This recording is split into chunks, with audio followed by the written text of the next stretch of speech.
Hello everybody, my name is Jordan and today I'm going to be talking about the circle of fifths. I think it cuts my head out a little bit, but it is okay because the circle of fifths is more important than myself. Alright, so in this video I'm going to teach you how to write out the circle of fifths. So if you're in music theory and you have a test, you got to write this out. I'm also going to teach you how to quickly understand how all these keys work together, how to write them in, and I'm also going to teach you how to apply and understand what's the purpose of the circle of fifths. Because I think for myself as a musician, I always heard people talk about it, but I didn't necessarily understand the function or what was the purpose and why we did it. So before I even get into this, I'm going to talk to you about what a perfect fifth is. While we're talking about the circle of fifths, it's very important to know that fifths are always perfect. And a lot of people ask, why are they perfect or what does that mean? And it actually has to do with the overtone series. So if I were to play a note, you can really hear in low notes, that frequency exists in nature. And it creates these overtones is what they're called. If I play this one, you hear it very well too. All these notes that we're hearing are different frequencies that are not just that C that I'm playing. And so guitar players or string players have a great example of this. So do horn players actually, because if you double your air, you get a higher frequency. And for guitar players or any like violin or cello, if you cut your string in half with your finger, not cut it, but if for a guitar player, if you play on the 12th fret, you'll notice that if you're on the E string and you hit the 12th fret, it's actually an E an octave above. That's exactly halfway through. And just like that, say we're on A 440, that means the hertz are 440 hertz. If we were to cut that frequency in half, it would be 880, which would sound right here, same octave. So in our overtone series, when we cut a note in half, we get an octave above. But when we cut it in the third, so a 1/3, if we were to take that string and draw a line at the third of it, we would get this note. And if you listen really closely, those notes all kind of blend together. The ratios really agree with each other, and that's why this fifth is perfect, because they're the closest in ratio to each other. And that's why everything, if I'm just playing in fifths, it sounds really nice, because they are so closely related. And this isn't an overtone series video by any means, but if you ever want to get your mind blown, because the overtone series exists in nature, it's why we have the keyboard. It's been tempered, but when I play this, and we get a perfect fourth next, we go from a fifth to a fourth, to a third, to a minor third, and then it goes there. Yeah, that's the overtone. And then it goes into microtones after that. But if you just listen to this C, all those tones exist above it. I'm really not changing what it sounded like that much. That sound just exists. So all that to say, our fifths are perfect because their ratios of the frequencies are so closely related to each other. So that's our C to G, G to D, sounds the same, D to A to E, E to B, B to F sharp to C sharp to G sharp, etc. All right, now that we understand the perfect fifth, we're going to dive right in. So if you ever have to write one of these out, and I am the worst drawer. So think about a clock. We have 1 o'clock, or 12 o'clock, 1 o'clock, 2 o'clock, 3 o'clock. That's how I've always used, I just think the face of a clock to help myself write it. Right here at 12 o'clock, we have what's called C major. C major has no sharps and no flats. And let me erase these real quick so we can, and when we go to the right, we have sharp keys all the way until F sharp. So when we go around, we have the sharps go to this side. Sharps. 0 sharps. For this one, we have G. And the reason we have G, C, D, E, F, G. 1, 2, 3, 4, 5. It's our perfect fifth. So we go to G. And G has an F sharp in the key signature. And before we go any farther, I'm going to talk to you guys about what leading tones are. All right, so when we're learning the sharps, it's so important to know what a leading tone is. And really for all of these. So if I'm playing in the key of C, did your mind finish that and resolve it by itself? You can hear where it goes, because this is a tendency tone and it leads us to that. So if I was to switch to G now, that's our first accidental that we introduce, is the F sharp it goes to G. And then, so when I introduce D, we are just introducing the leading tone with each new one. I keep the F sharp from G, and now we're introducing, you guessed it, C sharp, which is our leading tone.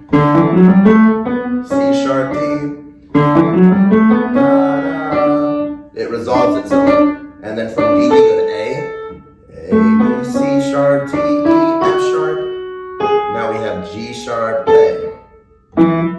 Wait, A. And then E would be the next one in our circle of fifths. And then after that, we go to B.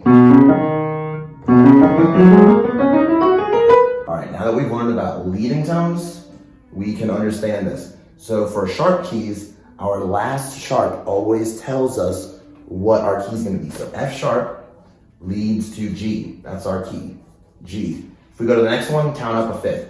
G, A, B, C, D, 5 up. So our next one is going to be D. It has an F sharp because they all recycle from now on. And our leading tone of D is C sharp. So we're going to add in a C sharp right here. Cool. So now we have D. 1 sharp, 2 sharps, 0 sharps or flats. Next one, if you count up from D, is A.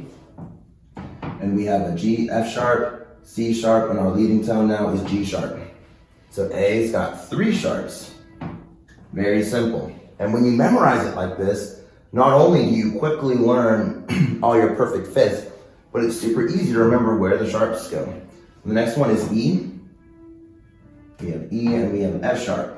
We have a C sharp, G sharp, and our new one, D sharp. Excellent. So we have 4 sharps now.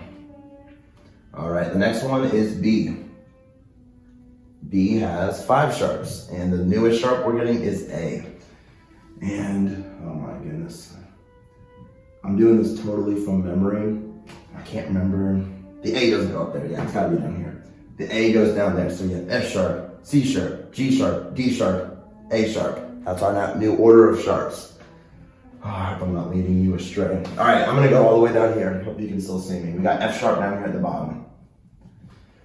You could also refer to this one as G flat, but for myself, I've always just remembered it. And G flat would have 6 flats, but I've always just remembered it as F sharps. F sharp with 6 sharps. And we have our F sharp. Yeah, F sharp is where we start. C sharp, G sharp, D sharp, A sharp. And our newest one is E sharp. And I know what you're thinking, E sharp, that's just F. Every note has to be kept accounted for. So I'm not gonna use the sharps. If we start on F, and we have G, that's 2, A, B, C, D. E is the 7th.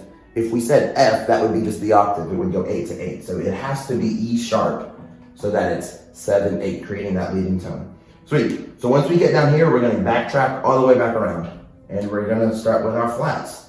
And the first flat is F. There's no way to remember this. You just have to remember that F has a B flat in it. From here on, whatever flat this is will be the next one. So B flat is B flat, is the next key. And we're actually going the opposite way. So B flat goes to F. B flat is F's 5th. B flat has an E flat. You just have to remember that one too. The next key we got is E flat. And if we're talking about sharps, we got one flat. These are the flat sides. Flats go to the left. So 1 flat, 2 flats. E flat has 3. We have a B flat, E flat, A flat. The next key, A flat. And we have a B flat, E flat, A flat, and Lord Almighty.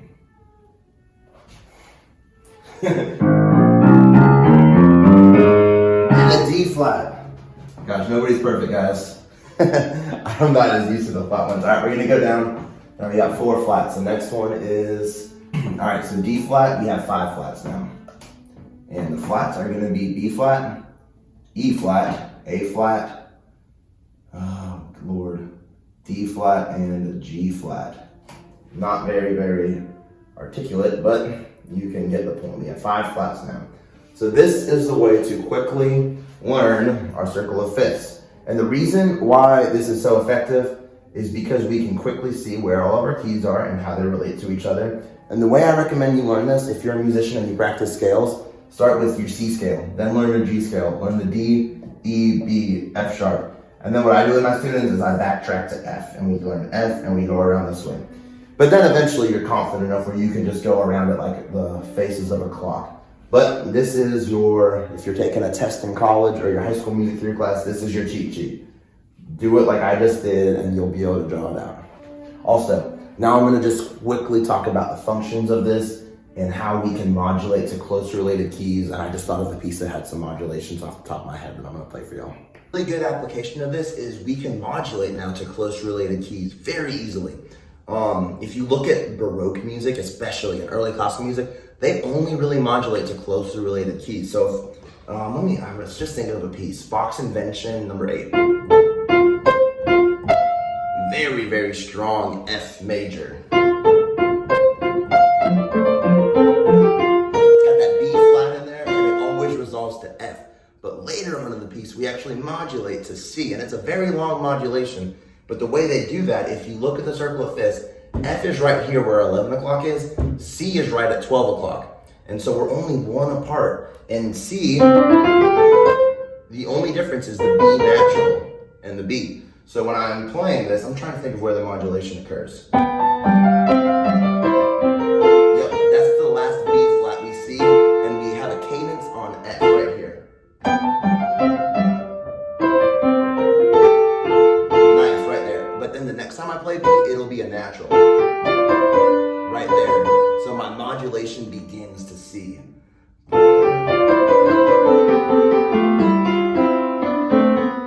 natural.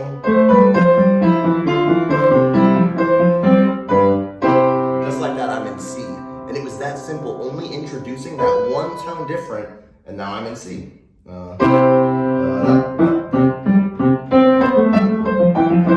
Very, very strong C.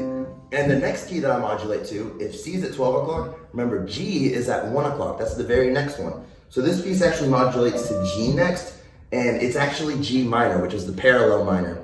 In modulation, you can go to a similar, closely related key, which would be the G, but then it will slip into the parallel minor. So you'll notice, yeah, right there. We're in G minor now, very strong.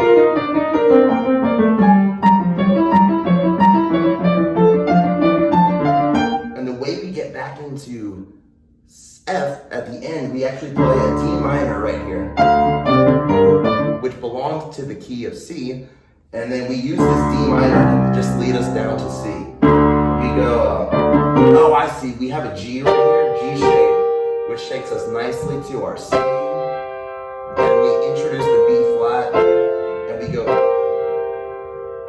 yeah, like that. And then we end at the B, key, and F, and I'll demonstrate. Now we have the C7.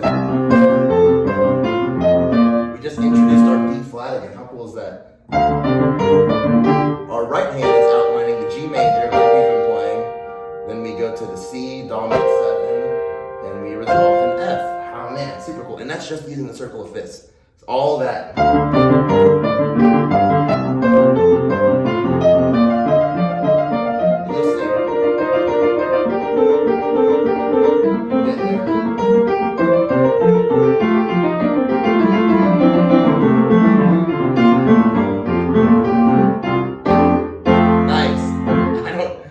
Brush up this piece, but the F is right there. We ended in F, just where we started.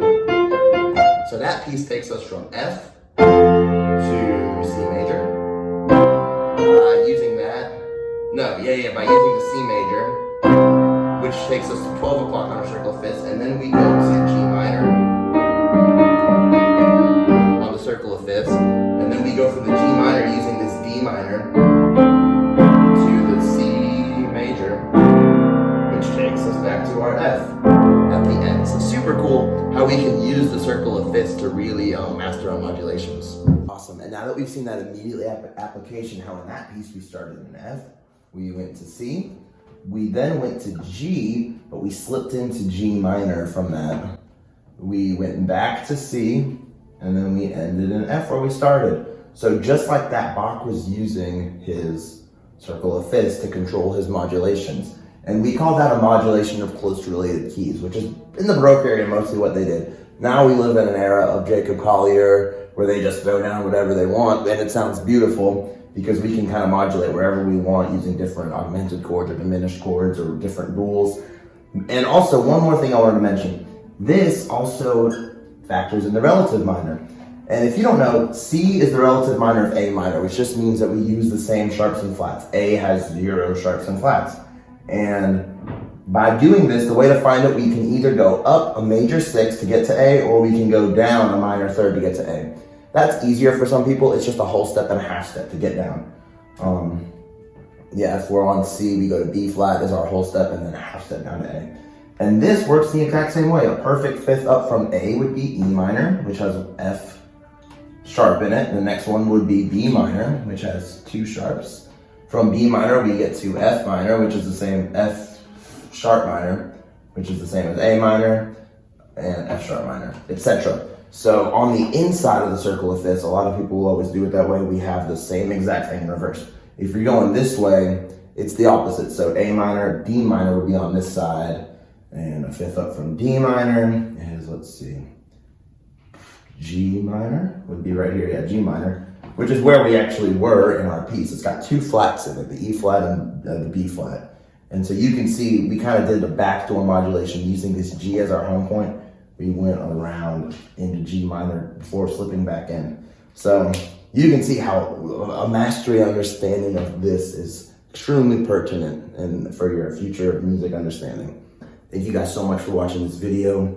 I hope this was as easy as I hoped it would be. Circle of fifths is something I struggled with for years without having like a clear explanation of an idea for it. And it really wasn't until I started using it in analyzing music and as I learned scales and became a teacher and started teaching these things that it really became something that I was quickly able to identify inside my head and wasn't something that I was just writing down for a test. It's something I actually understand and can apply now. But again, thank you so much for watching this video. If you have any questions, let me know, and I'll try my best to help you out. But again, thanks for watching, and I'll see you next time.